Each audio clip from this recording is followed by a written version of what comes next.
feel mildly embarrassed, but I can't stop playing.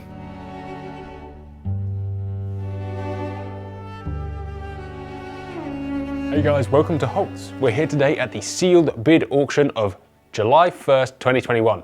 They got somewhere around 4,000 lots. Let's go and find 100 good ones.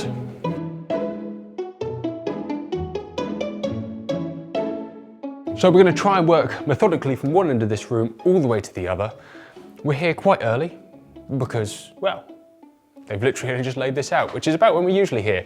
So we're on a phone catalogue at the moment. So bear with me because I'm going to be referring to this a lot. Oh, and this looks like as good a start as any. 5321. An SL80-201, a 20 ball Magnum SL80 Benelli. Slightly older model, he says, looking for a stamp. Slightly older model, but to be fair, they still make it. They started remaking it. It is an epic 20 ball auto. The wood, the size, the scale, the cycling, I mean, it doesn't feel great because you've got a pack of chokes done to the side, but these actually shot really well. Huge fan of these. I think the estimate on this is 500 to 700.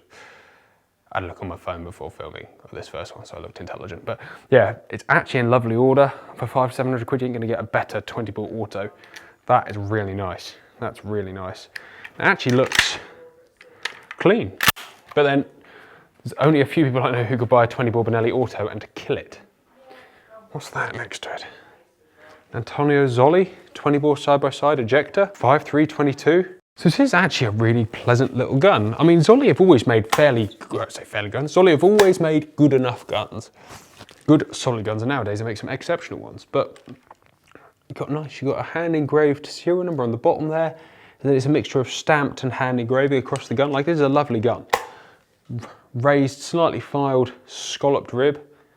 The mid-bead can do one, but apart from that, it's lovely. And the sling swivels are a bit continental, but it'd be a lovely little single trigger 20 ball for someone just looking for a bit of fun. Paid a solid black powder muzzle loader. I think the last few times I've been really tempted. I put a bid in and haven't yet won the muzzle loading side by side. But something like this, you know, they're valued 150 odd quid each. It's 200 quid, I guess. This is 5028. Muzzle loading, usable side-by-side shotgun. I remember we did that film with Nick and his black powder a little while ago, and it just did inspire me to go out and have a small day on pheasants or walked up, or just go and have some fun with your mates, shooting a few pheasants, pigeons, whatever, with a muzzle loading side-by-side. And to be honest, something like this you wouldn't care too much about once you're done with it.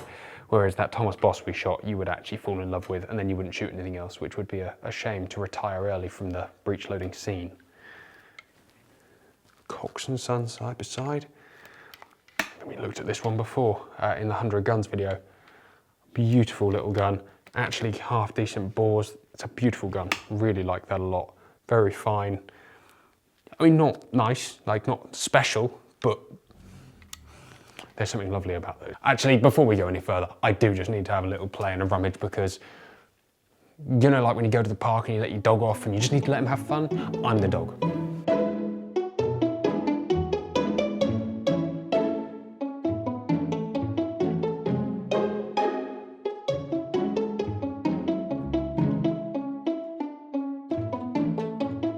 I've downloaded the app now, so I am all over it, and we've had a little rummage.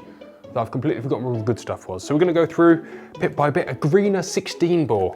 This is quite a nice thing. It's clearly been tightened at some point in its life, but that's no bad thing because it's actually tight and it doesn't feel like a bad job. Side safety, so you could say you've got a side safety, you're part of the gang. It's actually a really nicely put together thing. It's a what, FH35, like 300 quid estimate.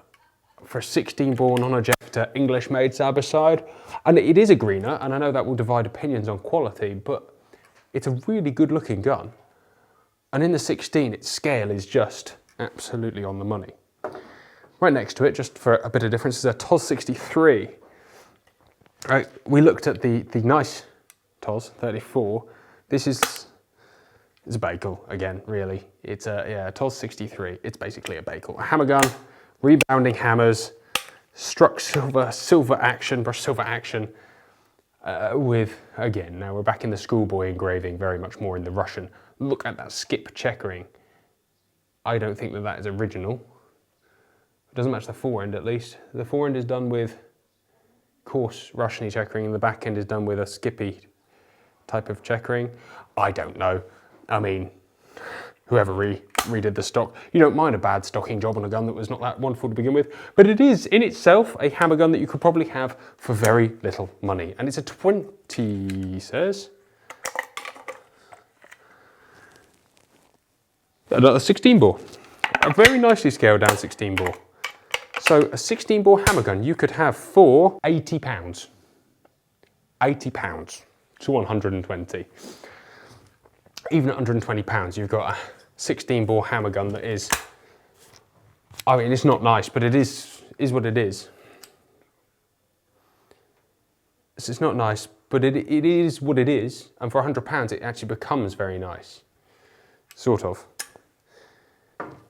What else have we got? You do have to be careful enough. I mean, all these guns will be safe to shoot, but not all of them are delicious. A gecko. Oh, I haven't seen a gecko in ages. I mean, a gecko with a broken stock, 5307. If you fancy yourself as a repairer, I expect this is very reasonably priced. And to be fair, the gecko action is slightly different to others. And I'll outline this quickly, that in the sealed bid sale, for every beautiful gun, there is a bargain. And for every bargain, there is something cheap. I would put this in the something cheap range. I'd put the Toz in the bargain, and I'd put this is the greener as something nice. That's a perfect sort of diorama, probably the wrong word, of what we're looking at in the seal bid. What's that? You got a chair, little Parker Hale 20. That's pleasant, 5301. I've always been a fan of these little Yard Chair 20s.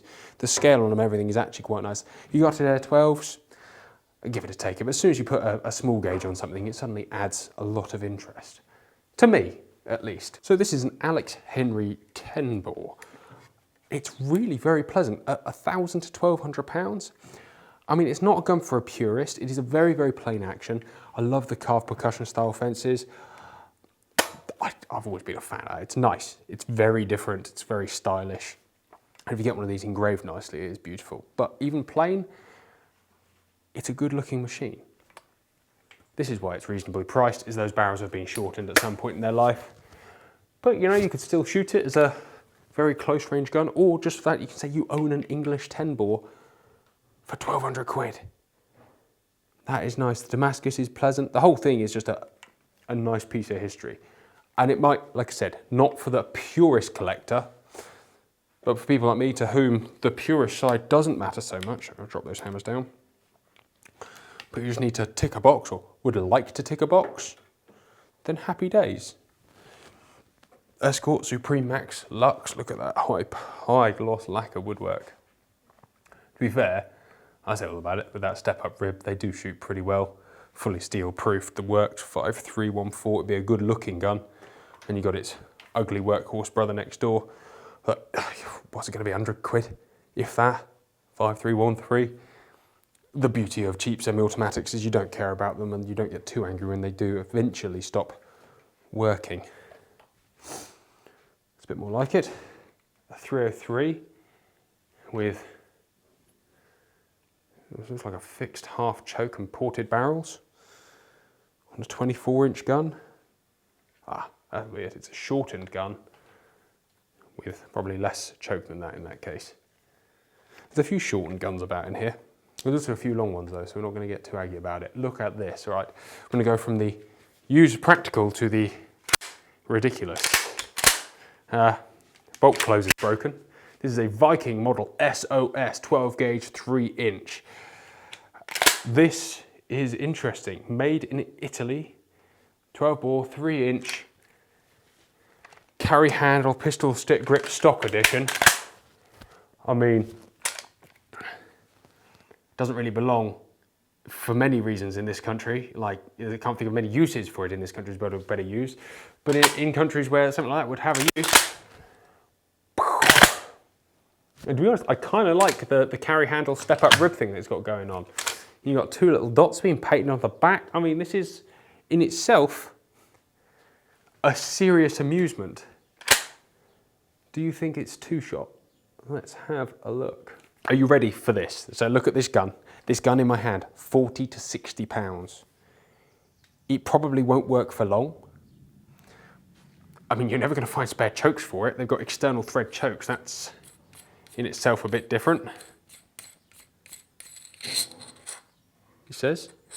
No, that's not external. That's just the way the carry handle goes on. This is a very different machine. 40 to 60 pounds.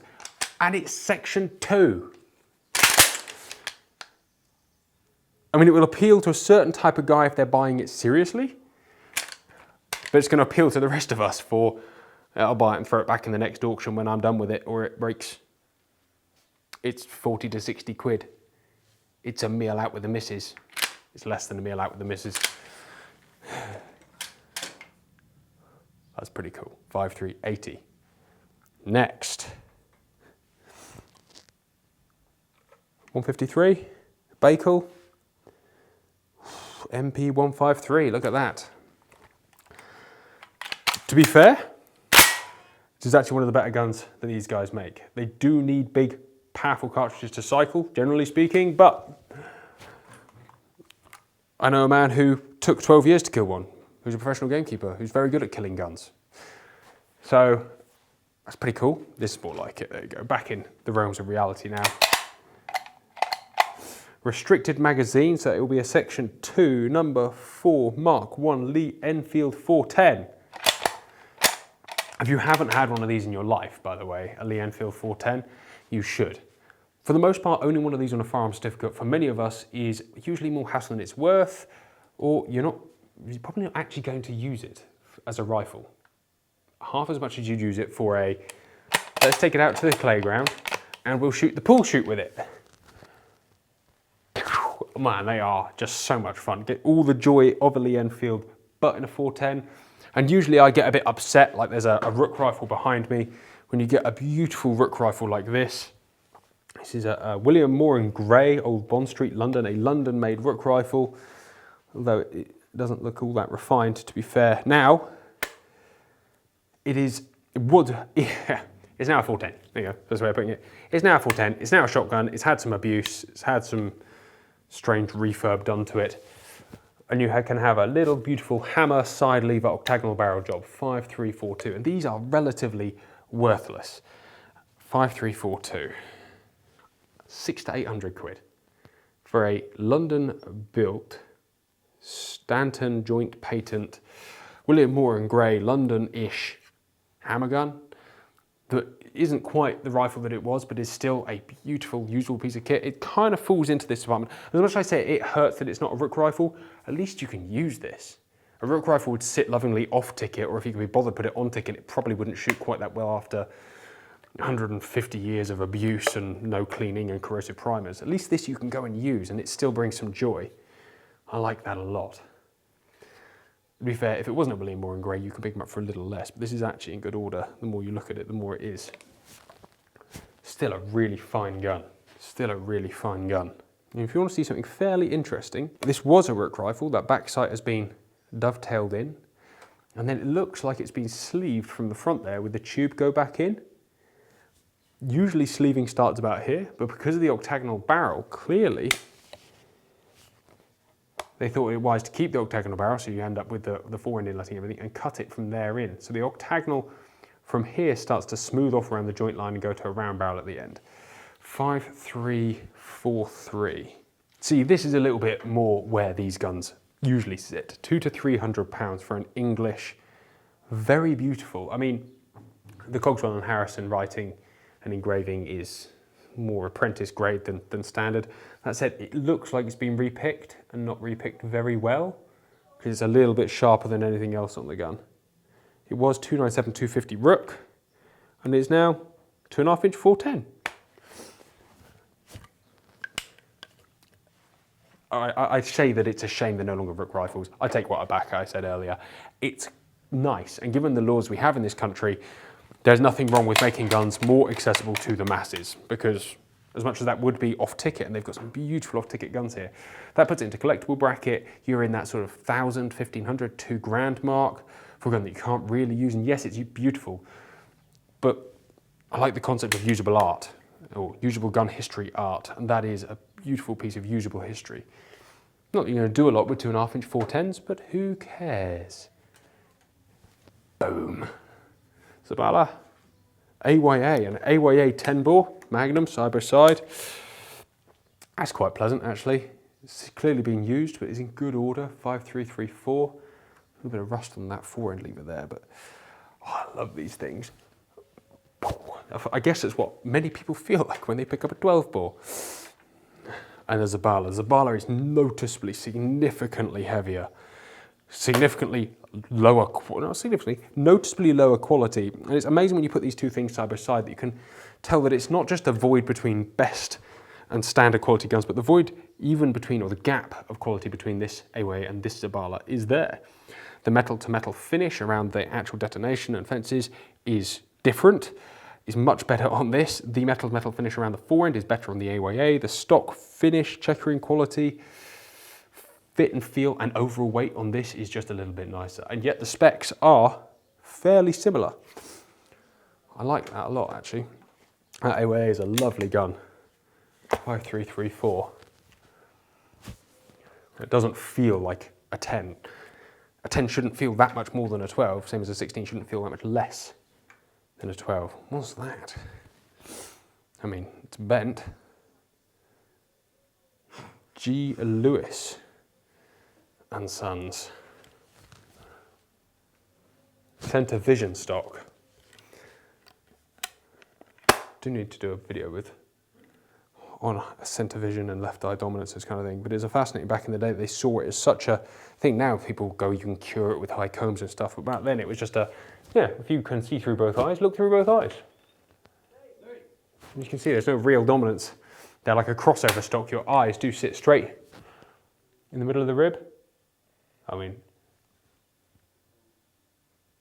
yeah, I can't help but be right eye dominant because that's what I am. So, but how cool is that? And it's a very long stock as well. That's an interesting piece of history there.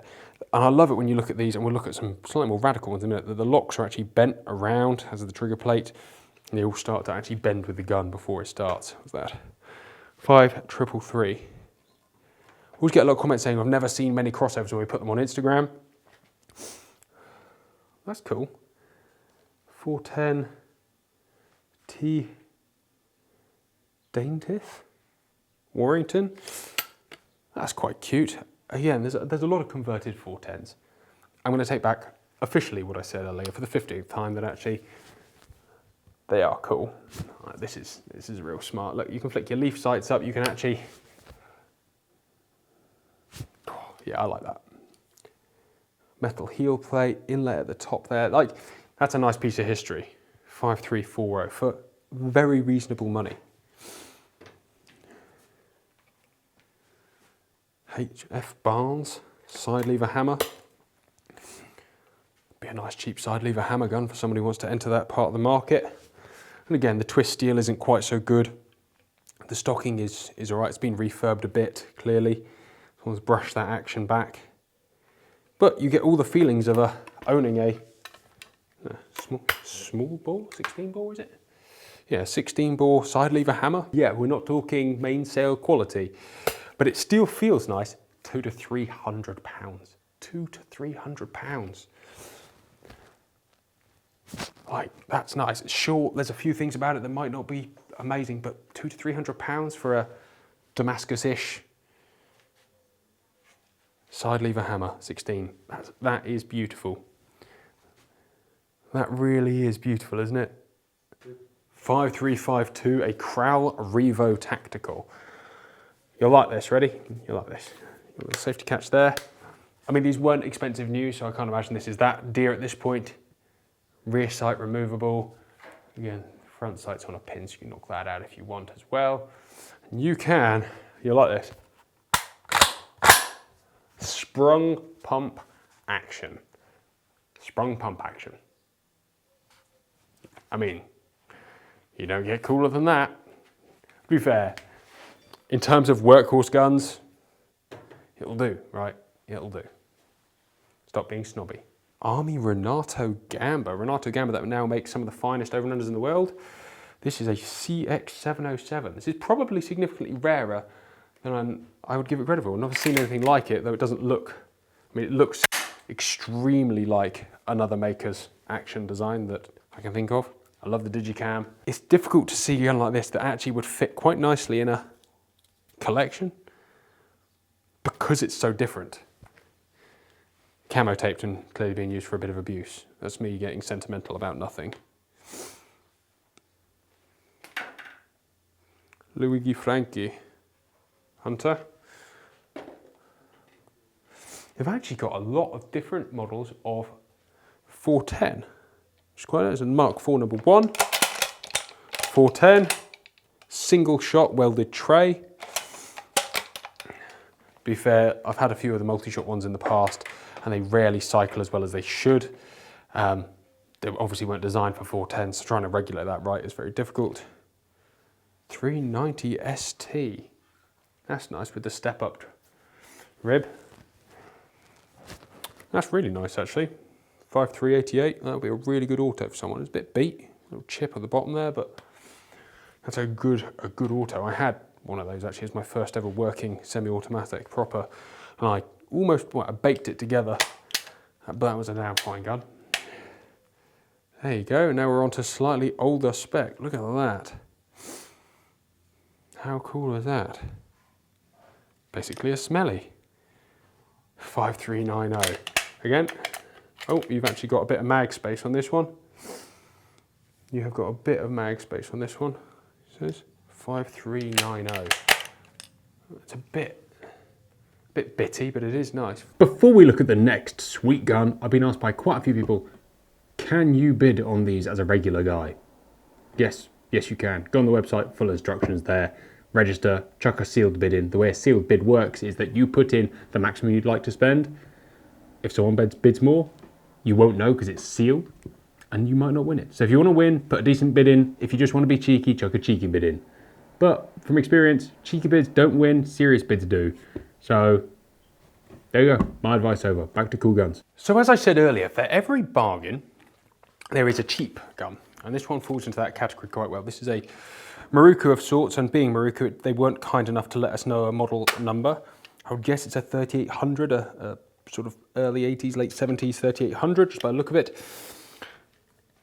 A gun like this is where perhaps, you know, some people would get a little scared, and perhaps you should be if you're not willing to put the money into it. So this gun, you might be able to hear, has a little rattle to it. That means it's probably in time for a rejoint. It is beautifully engraved, and these things were rolled and then carved out as engraving. The stock specs are nice. It's had a fairly adequate, it's had quite a nice plastic extension on there. But just look how far over that top lever is sitting, and even then it's got a rattle. The top rib is the parallel 6mm. It is rusted. You know, this gun really needs a re-blue. It's got some rust in there. This is what you'd call cheap, and you wouldn't buy this perhaps to use it, but you could use it as a base for a project. If you have the skills, or the person with the skills at hand, you could have it rejointed. And to be fair, it's priced accordingly. It's 250 quid to 300 quid for a grade 3 Maruku. It's nice, like, it's all right. One of my favorite things is it's missing the plastic from the front sight there. I always feel like some kind of strange gunner looking down that. Yeah, this is not a beautiful gun. 5113 would be not one that I would buy other than as a donor action for parts, or perhaps even for a project. Lap it out, re-black it, rejoint it, and if you can do all that yourself, it's a hell of a bargain, like a hell of a bargain.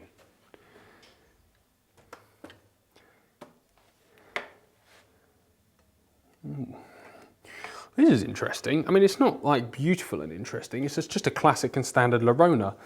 But I do have a soft spot for skip checkering, and I do have a soft spot for the double single trigger. And it's interesting that Beretta have now re-brought out the concept of the double single trigger, meaning you can, I believe, pull that front trigger twice, or the rear trigger. The point being that you have very different choking in these guns. It feels like a quarter and a full. So if you are walked up and a woodcock gets up 3 foot away and you give it the instinctive whack, you instinctively should be pulling the back trigger first, maybe the other way around, I don't know. And whichever way around these go first. It's a non-ejector. Actually, you know, it's a good usable gun. And I would have thought somewhere like 80 to 120 pound, I guess, 5106. We all have that snobbery now. We all feel like we need ejectors. We all feel like we need this because that's what the premium guns have. But actually, there's a lot of joy to be had in a non-ejector. You don't need an ejector clay shooting. But sometimes having a non-ejector can slow you down and make you think about more what you're doing more. When you walked up shooting, you don't really need an ejector. For most of the syndicate sort of shoots I've ever been on, you don't really need an ejector. However, I also am aware that having an ejector is nice because you can crack, boom, cartridge go out, you can stick the next one in, and you know you'll be unloaded when the bird of the day comes over, and it's always nice to be reloaded fast. But there's, I don't know, maybe it's interesting, maybe it's not. Nico, what a beautiful gun. You all know I'm a huge Nico fan. This is a Nico 5000. I love the way these actions are sculpted. I love the engraving, even though it's rolled on the side or etched. I always thought it was quite nice having those little flash cuts around the edges. It is essentially very similar to a Winchester. The ejection system's slightly different on these 5000s, but that tramline rib, you know, they brought that back out for a limited edition run of Berettas this year. It is nice. Like, it's a very modern gun for a 45-year-old gun. I like that a lot. That's beautiful. That's 5100. I mean, I'll tell you, look at that bordering. How beautiful is that cut bordering? It makes up for the fairly plain etchy engraving. That is stunning. I really like these guns. It's a good looking thing. For a plain gun, I mean, they shoot well too. They shoot well too. People ask what I'd get for a first gun. Probably one of these older Japanese guns. I've said it 1,000 times, but I'll say it again. What's that gonna be? 300 or 400 quid? It's a gun that will last a lifetime, shoot really well, and until you can grow up and outshoot that, which will take the majority of your life, seeing as they were shooting 90s out of 100 with these 40 years ago. I know things have changed. That's a good machine. A couple of Silmers. What's that? Is that an EL? Sabatti, you know. It's a very, very convincing Beretta EL for a second there. It's not, it's a Sabatti. That's actually a good looking gun. It is actually a good looking gun. 5103. Oh, that's a shame. Cracked through the hand. Yeah, cracked through the hand. 5103. 350 to 450. You know, they've got Scott Wilson is their gunsmith here. It's not like you couldn't have phone him up. He'll come and actually quote you to fix these things. That's not unrepairable. It's not awful. It's very repairable. You know, let's say you could walk out with this gun for 600-700 quid and it looks a lot more. You know, Sabattis aren't perhaps the best mechanically, but they are reliable, which is all that matters. You're not looking for something too refined, are you? Leave the cool pumps and autos. Leave them, even the M3, and we'll come back to this, the 410 semi-automatics box mag AR alike. The very reasonably priced, I think it's £600 to £800 Shogun patent, 4613, that's particularly cool.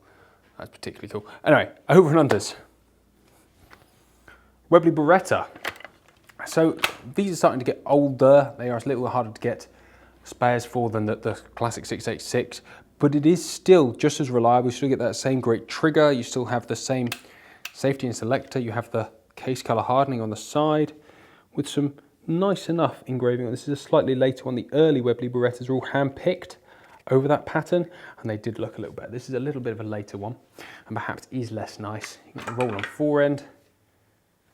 You've had a little bit of a repair to the loop there. It's not a shame. You're always going to have repairs to guns of this age, aren't you? And to be fair, it's going to be what, £200 or £300? 5260. Great guns. The thing is, from the shop perspective, a lot of these guns will come from the trade as much as they will personal people, because people don't want to buy them quite as readily as they used to, because everyone can go and buy a brand new gun with a 5-year warranty for 500 quid, 550. It's a difficult one to watch that market dwindle a little bit when it is still perhaps the better option. But obviously, marketing this kind of thing, it's not shoved in people's face. They can't go, oh, it's amazing, it's got 5-year warranty. But it should be shoved in people's face, because that is a good gun. I mean, maybe not perhaps this particular one. That loop, only wouldn't scare me. It's put on there well. It's not going to, forend doesn't come off or anything. It's been filled up so it doesn't wobble. It's been redone to a good enough standard. But you know, for 500 quid, the world really is your oyster. But I might The problem is you need to bid on a couple to get the right one, and I don't want to end up with two. Might do a video on that. The £500 gun, buy one, fit it up, and go out and see what scores we can put in with a £500 gun. Silver Century, that's less nice. 5.255. It's a very old Maruku. That's seen some love. It'll still be a good gun. It's an old V-spring version. It's at this point that I would start not to particularly want a Maruku, but they are a lot cheaper. Again, there's a generation that will think these are better. My generation will obviously in love with that 3800 era. She's a nice old girl. 5.254. You can get a really modern feeling gun for not a great deal of money there. It looks fixed full and full, but that's by the by. Bakels. They are genuine Bakels. Manufactured by Fias, Fugawa Limited. That's essentially a Fias. It's a Browning medalist, more or less. Good guns, and again, not mega money, but there is better here. You don't even have to sniff that hard. Look at that. 7000 SP1. Brilliantly modern gun. 5.246. Good, tight, nice. Not been abused by the look of it. Little rusty. That's been sat in storage for a while, would be my guess. That's not abuse wear. That's just been sat wear. A little bit of dirt. Light pitting near the chambers, which is fairly standard if these things were left. I think that's a lovely gun. It is a very nice gun. A bit basic, but perfect first gun. The pad fit that leaves a bit to be desired, but hey ho, you can't have everything. 800. Maruku 800. Look at that piece of wood, isn't that beautiful? I think it's beautiful anyway. All right, I know we look at one of these every time. Look at this. The Nico Single Point Limited England was the importer Shadow. And look at that rib.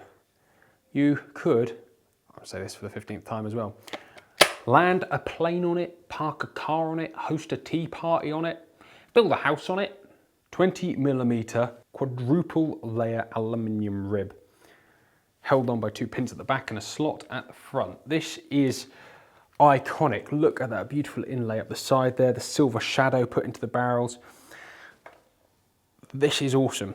I mean, it's not the Indy that we're all, that's not an Indy either, but you can have a little look here between two wide rib styles. This would be considered very wide nowadays, but it's nothing over a proper wide boy.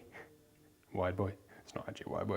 We're going to call it a wide boy from now on. See if we can find a proper shadow. We've seen a few Nikos about. They might have a shadow Indy, but I can't find it. It's probably behind the line. Ooh, there's a few nice ones behind. I can't wait to look there later. This is epic. What they do have, which is quite cool, is the Shadow Semi. Similar concept. Wide sighting plane and huge heat sink.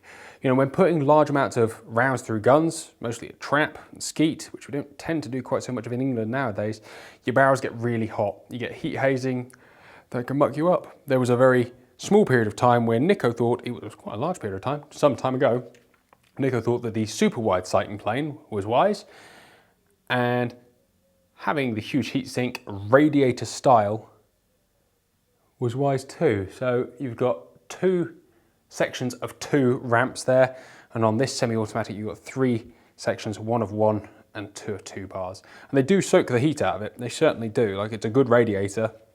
And if you've never shot one of these, by the way, I really do recommend it. I had the opportunity to shoot one of these semi-autos for the first time the other day, and that was actually a pleasure. They weren't a bad machine, but nothing on one of these.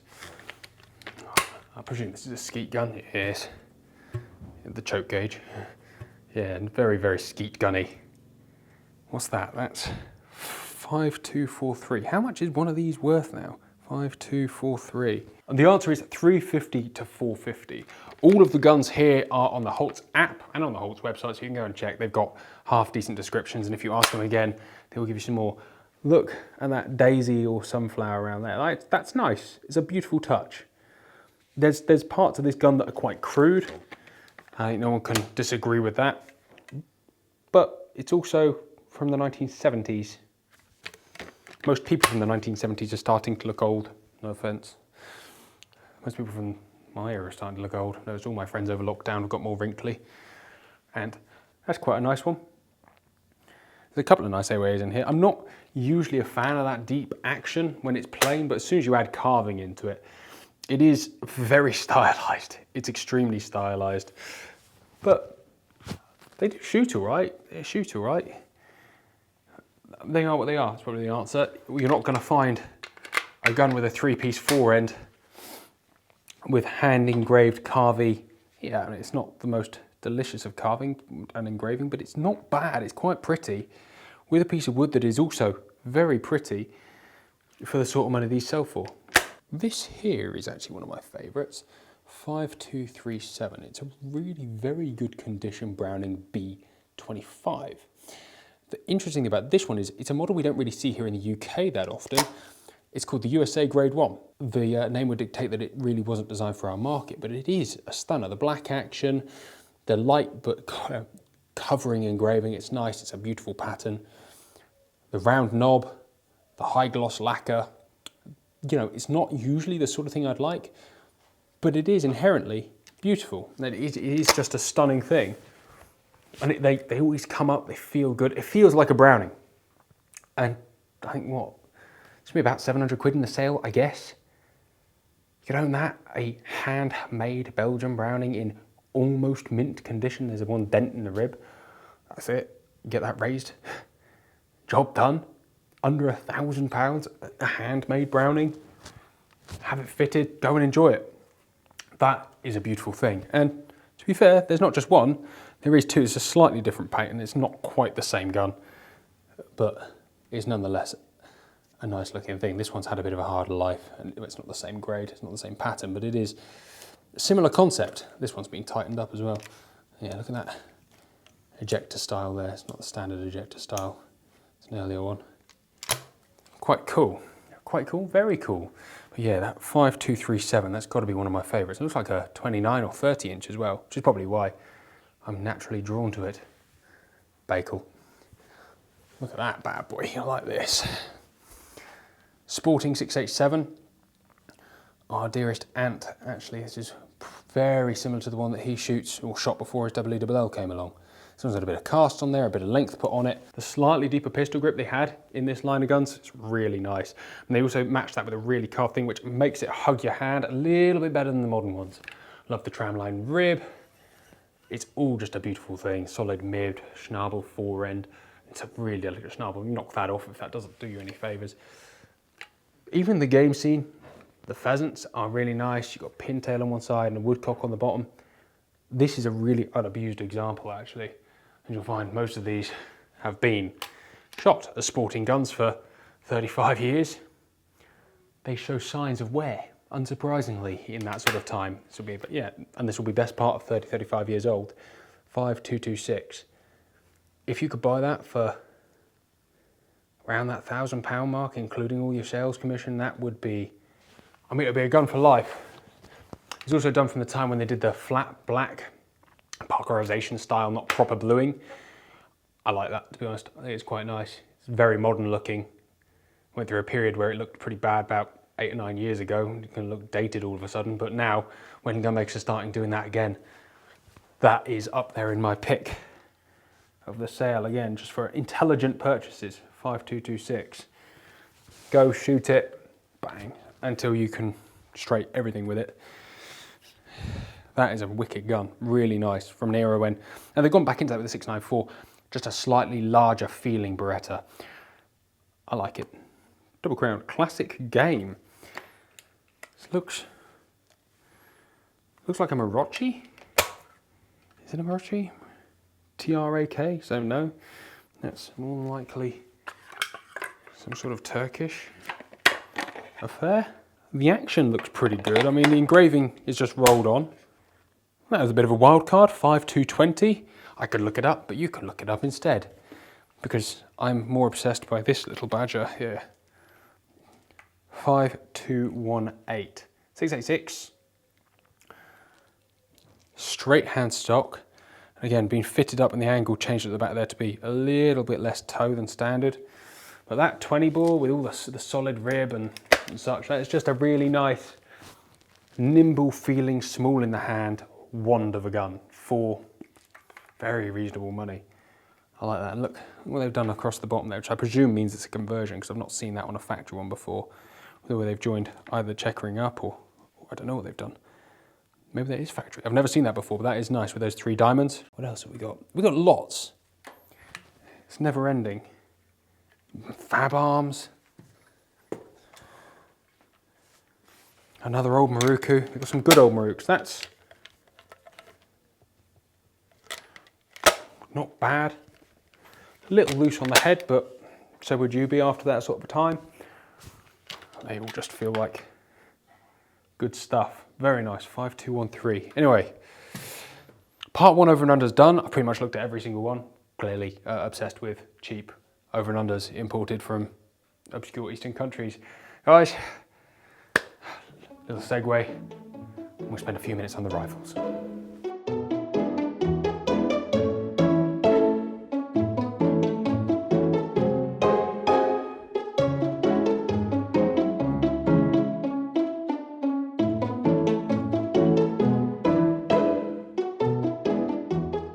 So in terms of rifles, there are many. Service rifles, target rifles, gallery rifles, stalking rifles, antique rifles. Let's try and work our way through. Let's start with service rifles. P.1. There's a big following for them. I'm not a huge fan, to be fair. I know that really, I'm not a huge fan. They're guns. Portuguese, that's cool. I've not actually seen one of these before properly. It's just a Portuguese Mauser, but that's pretty cool. I might have a play with that off camera in a minute. I will have a play with that off camera in a minute. Carl Gustaf, Swedish Mauser. Schmidt Rubin. Straight pulls. A huge following. Not something I ever got into personally. Again, me and service rifles had a fairly short relationship in life, but that's fine. Oh, let's, ooh, look at that. 303 Enfield. Everyone knows that's cool. The best caliber. Does that say not for ball? For ball.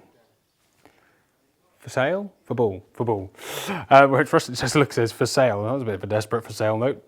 303, 5 tons. What a beautiful little 303 Enfield carbine. That's a bit of me right there. That's awesome. Probably one that most people lusted after reading Commando comics. Number 5 Mark 1.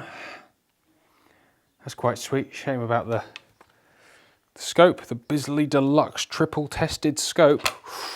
How things have come on since this was top of the range.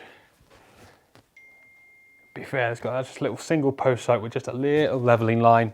I'll take it back, it's a really cool reticle. But things have come on a long way since then.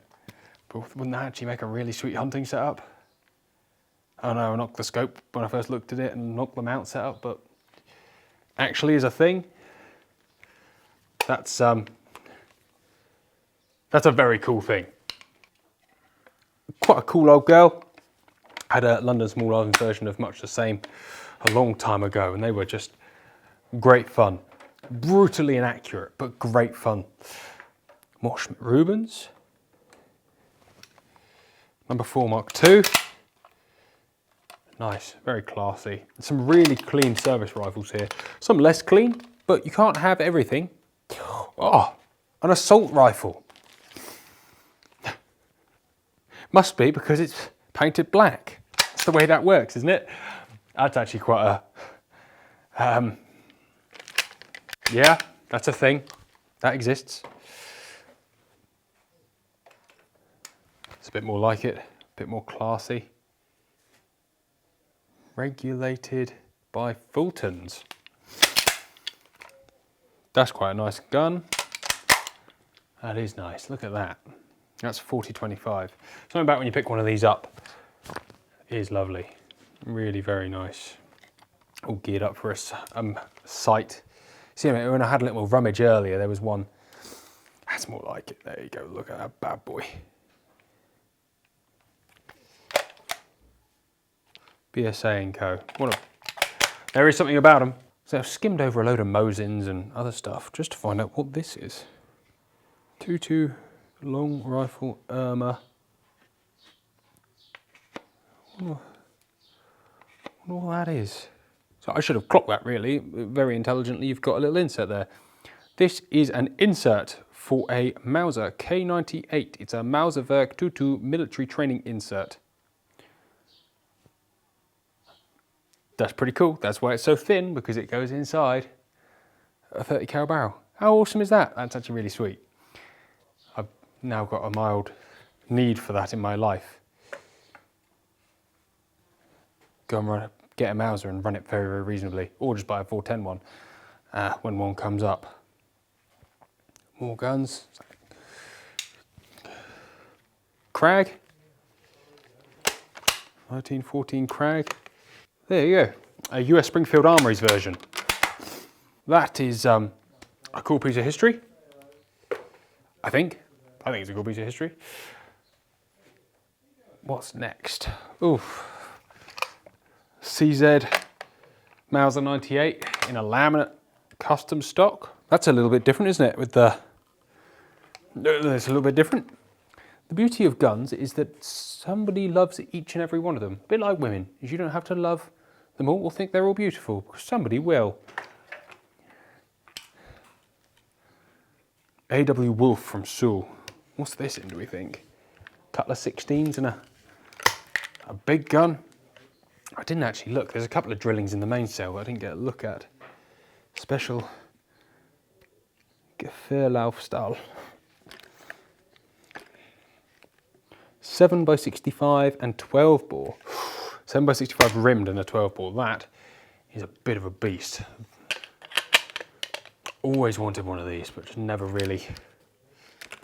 You've heard me complain multiple times about living in England, southern England, where noise is a real issue. What an awesome thing. Firstly, the way that these scope mounts work on these things is probably one of the coolest things in the world. Just all of these quick detachable things, either the ones that switch off, the ones that roll in.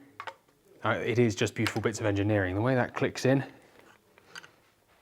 and we'll go back to zero is pretty special. And then you've got on top a little ring sight, so you can just take your head off.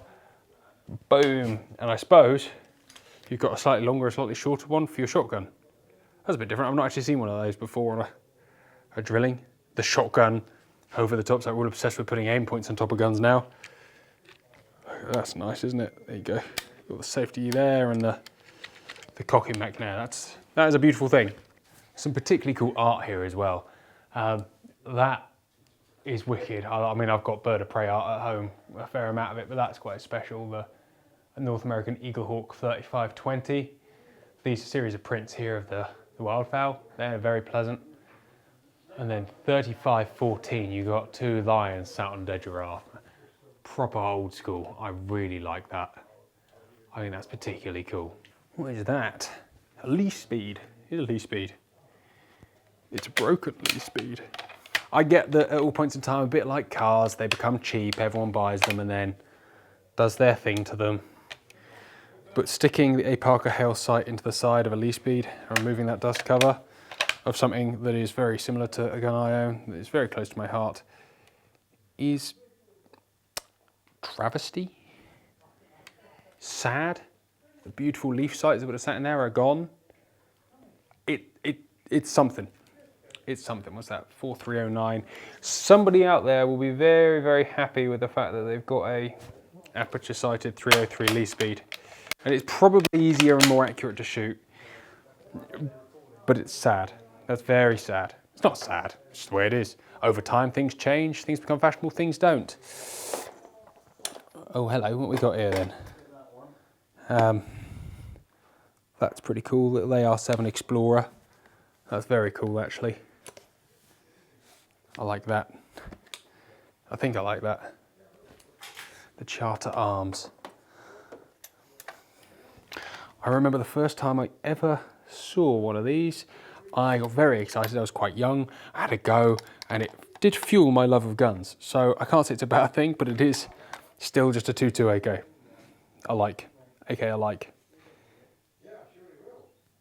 This sort of thing will bring you a lot of fun for 5 minutes. And there's plenty of room for guns like that, guns that bring you a huge amount of smiles for a short period of time, and then you move on. Well, that's quite sweet. It's the ISSC. I always thought these looked really mean for a 2.2. You can have offhand cocking, so you can move that cocking handle forward 3 spaces on either side. They were not perhaps the most deliciously reliable things. You need to put some fairly hefty 2.2s through them. But I do think it's pretty cool. They did a straight pull too with a biathlon side lever, and you can pick them up for nothing. They are very, very cool. GSG5? Yeah, GSG5. I mean, you don't get much cooler than a GSG5, but neither do you get much cheaper than a GSG5. Again, all guns that are going to bring you huge amounts of joy for a small period of time till you actually would like to be accurate. That is fine. Remy 550i. Good old-fashioned thing. Oh, we had a little look at this in the main sale video.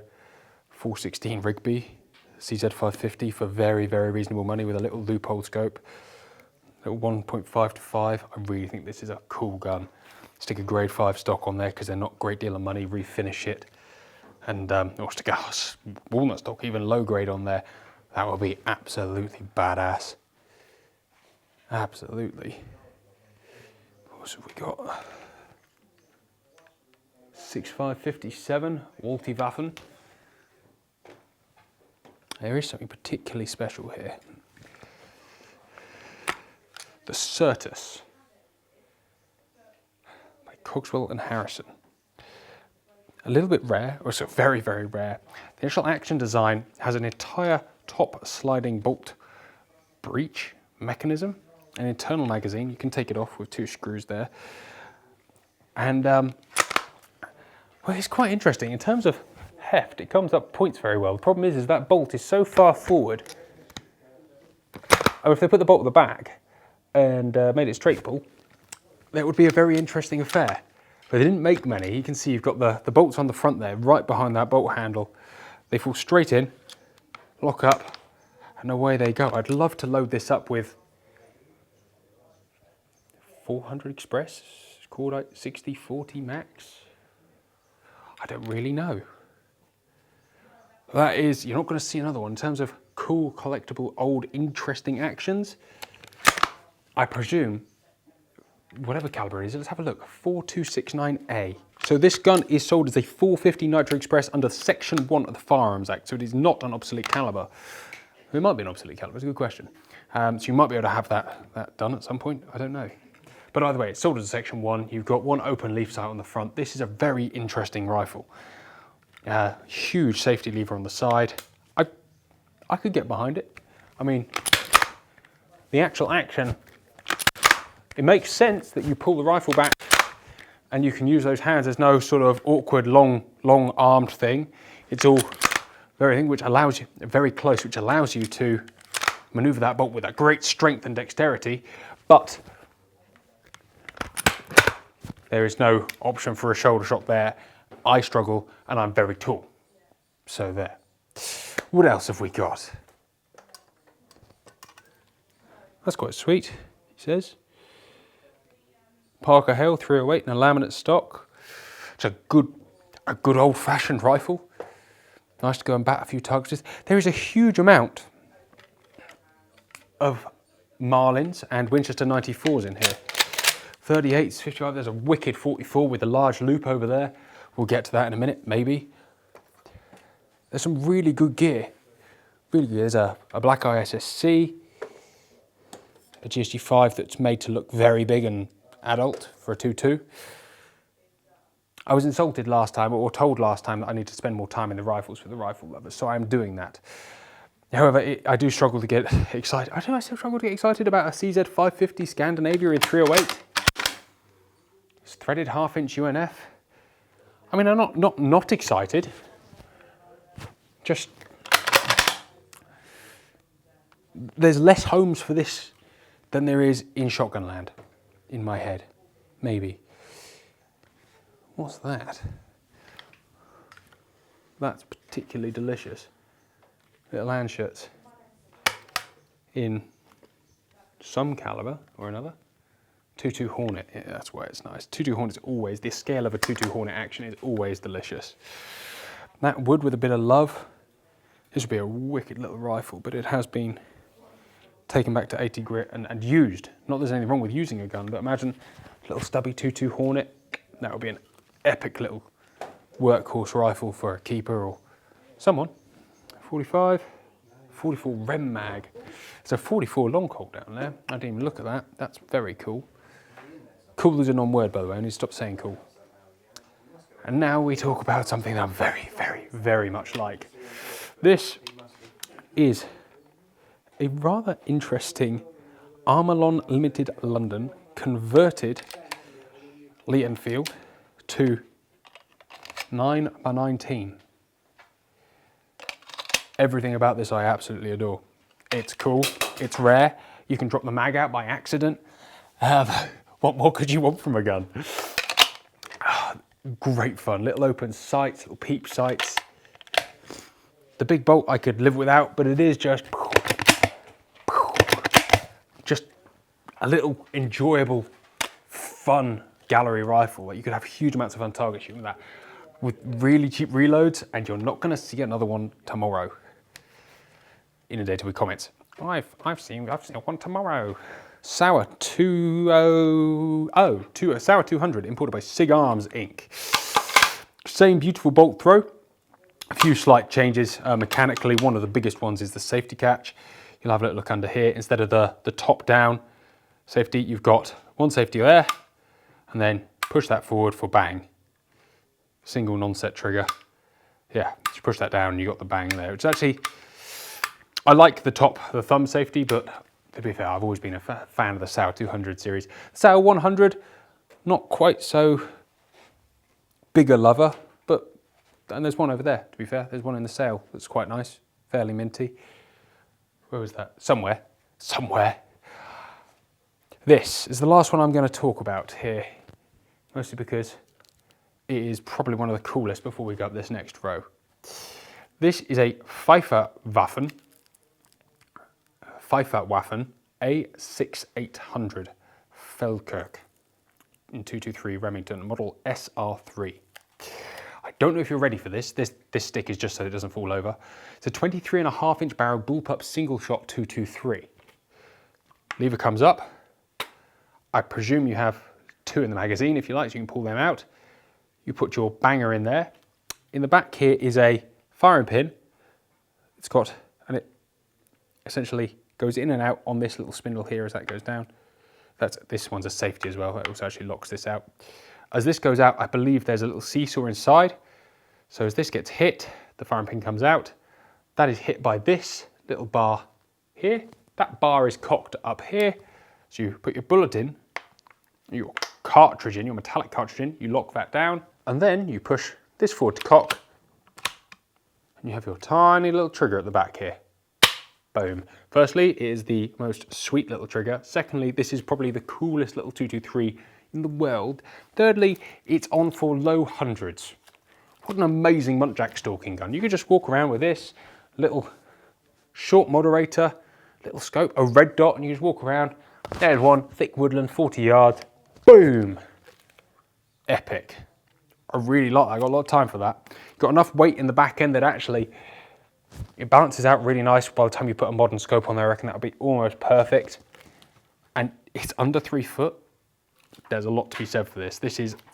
It's not an ugly design either. Yes, that is 4241A. Big fan of that. Very, very smart. 44 Winchester centerfire. All right, we're going to take a quick break back in the other room, and then we'll finish off on a few rifles at this side. I don't really know what's happening here. I feel mildly embarrassed, but I can't stop playing.